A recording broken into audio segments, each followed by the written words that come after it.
क्या आप भी इसी वजह से कंफ्यूज रहते हैं कि जन्माष्टमी की पूजा किस समय करें, किस समय कान्हा जी का जन्म करवाएं, कब व्रत खोलें और रात के 12 बजे क्या करें? तो आज मैं आपके साथ बहुत ही सरल और सहज पूजा विधि शेयर करूंगी।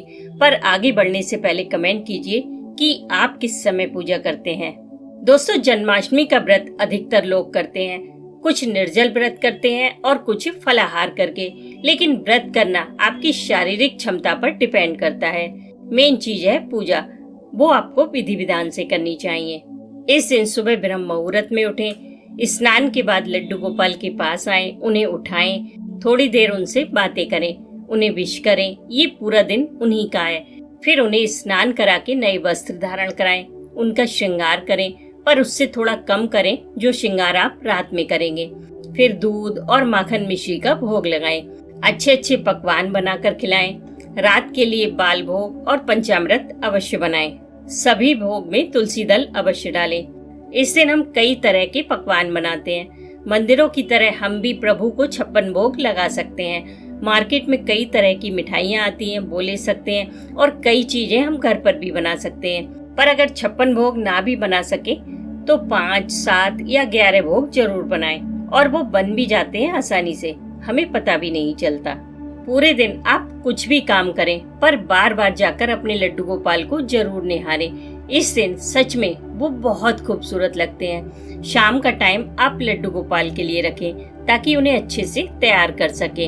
अब काफी सारे लोग जन्म करवाते हैं तो वो अपने लड्डू गोपाल को खीरे के अंदर, या लड्डू गोपाल बड़े हैं तो कद्दू के अंदर रख देते हैं। फिर रात के 12 बजे उन्हें निकालते हैं। लेकिन मुझे ये बात समझ में नहीं आती कि अगर हम अपने ही लड्डू गोपाल को किसी चीज के अंदर रख देंगे तो फिर उस दिन हम देखेंगे किसे। इस दिन तो हमें लड्डू गोपाल के अधिक से अधिक समीप रहना चाहिए, उन्हें झूला झुलाना चाहिए। उन्हीं के जन्मदिन पर उनसे दूर रहना मेरी समझ में नहीं आता, और कद्दू के अंदर तो मैं कभी ना रखूं। आप इस दिन को उनके जन्मदिन के रूप में मना सकते हैं और खीरे के अंदर शालिग्राम भगवान को रखिए, जिन्हें रात के 12 बजे बाहर निकालकर पंचामृत से स्नान कराएं और भोग लगाएं। इस दिन शाम के समय लड्डू गोपाल को पंचामृत से स्नान कराएं, सुंदर सी पोशाक पहनाएं, फिर उनका खूब सारा श्रृंगार करें जी भर के।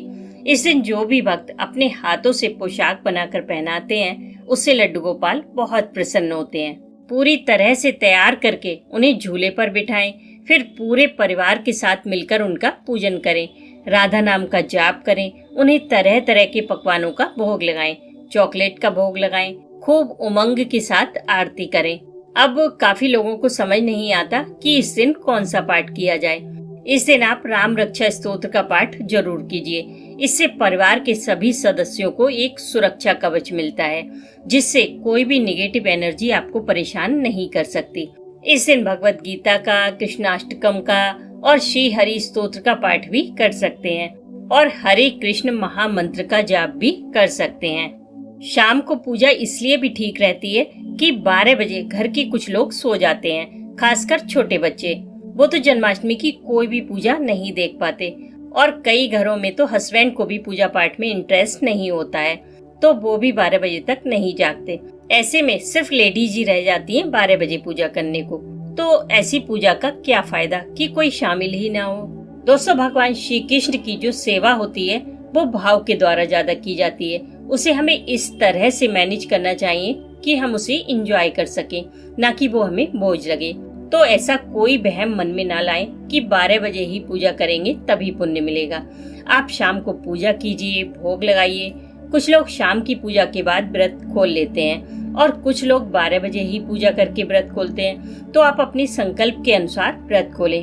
अगर शाम को पूजा की है तो रात के 12 बजे लड्डू गोपाल की आरती करके उन्हें माखन मिश्री का भोग जरूर लगाएं और पूरे दिन व्रत रखकर राधा नाम का जाप करें।